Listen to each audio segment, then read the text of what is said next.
Bonjour Patrick, comment vas-tu? Bonjour Phil, ça va, merci. Et toi? Ça va, merci. Je voulais reprendre un petit peu la discussion autour du libre marché, du marché libre. Nous avons fait une première vidéo, donc c'est la vidéo 24, euh, sur le marché libre, où nous avons un petit peu mis le marché libre dans un contexte actuel, et nous avons parlé aussi de l'incompréhension généralisée autour du marché libre. Mais dans cette vidéo, j'aimerais un petit peu parler de ce qu'est réellement le marché libre, c'est-à-dire comment fonctionne le marché libre réellement. Et cela nécessite un petit peu de sortir un petit peu du monde réel, de la société dans laquelle on vit, puisque nous ne vivons pas dans un marché libre. Et donc, avant de parler du marché qui est à peu près libre dans lequel on vit, euh, dans certains cas de figure, dans certains pays, nous avons des sociétés qui sont à peu près libres, euh, mais pas tout à fait libres. Et si on se concentre sur les domaines où il y a une intervention étatique, nous voyons qu'en fait, même si dans certains cas de figure, nous avons des indices de liberté économique qui sont très élevés, nous ne sommes pas en réalité un marché libre. Le marché libre, euh, c'est donc un système, un processus, hein, comme nous avons dit la dernière fois, c'est un processus euh, d'interaction et d'échange entre des individus et des sociétés. Donc, il faut voir vraiment la société ou le marché libre comme étant, disons, un système qui essaye toujours d'aller vers l'équilibre. Ça, c'est une caractéristique donc typiquement humaine en réalité. C'est-à-dire que l'humain, dans ses interactions avec d'autres humains en communauté, essaie constamment d'améliorer sa situation. Et donc, ça veut dire qu'il essaie constamment de faire de sorte que les échanges qu'il a soient une amélioration de l'état qu'il a actuellement.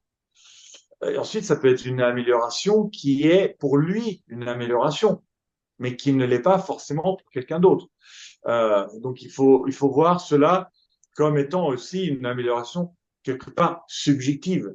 Parce que, effectivement, on peut toujours imaginer des individus qui sont, disons, constitués un petit peu étrangement et qui souhaitent, disons, vivre en ermite ou vivre avec très peu de moyens, ça existe.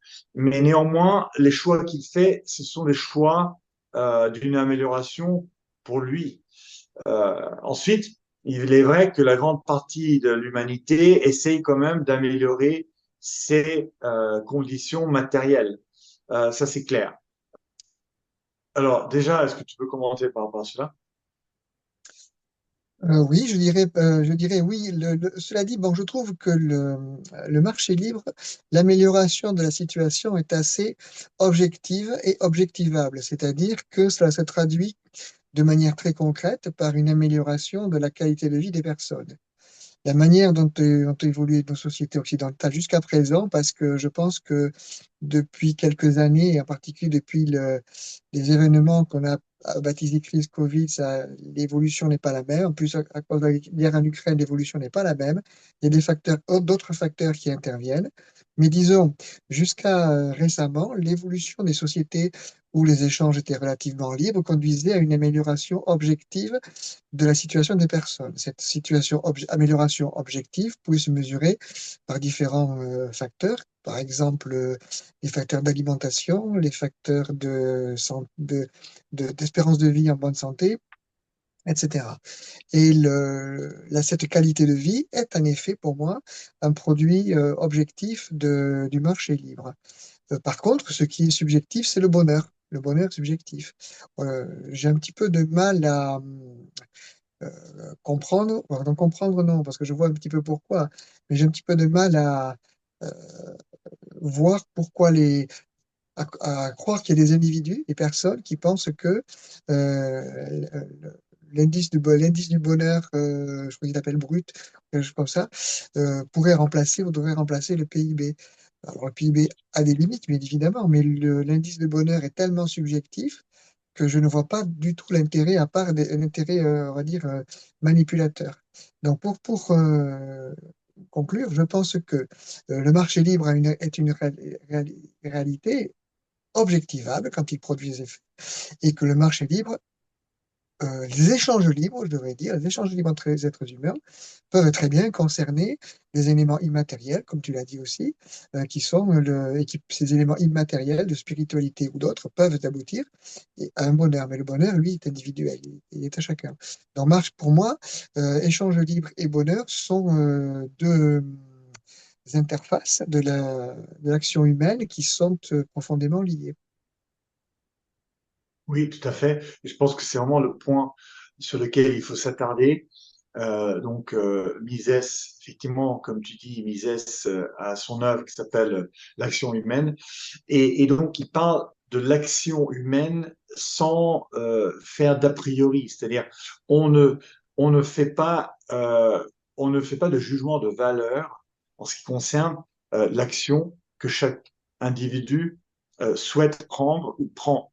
Chaque individu agit et chaque individu essaye d'améliorer la condition ou les conditions dans lesquelles il se trouve. Ça peut être même une amélioration de conditions psychiques. Et la manière dont chaque individu apprécie une amélioration ou juge être une amélioration est évidemment aussi euh, très subjectif. Donc ça, c'est un point important parce que le marché libre est souvent vu comme purement pécunier, premièrement, et purement euh, en, sous forme de gagner plus d'argent. Et c'est là où il y a une mauvaise compréhension et c'est un peu réducteur parce que le marché libre est beaucoup plus vaste que cela. Le marché libre, en réalité, est construit d'humains.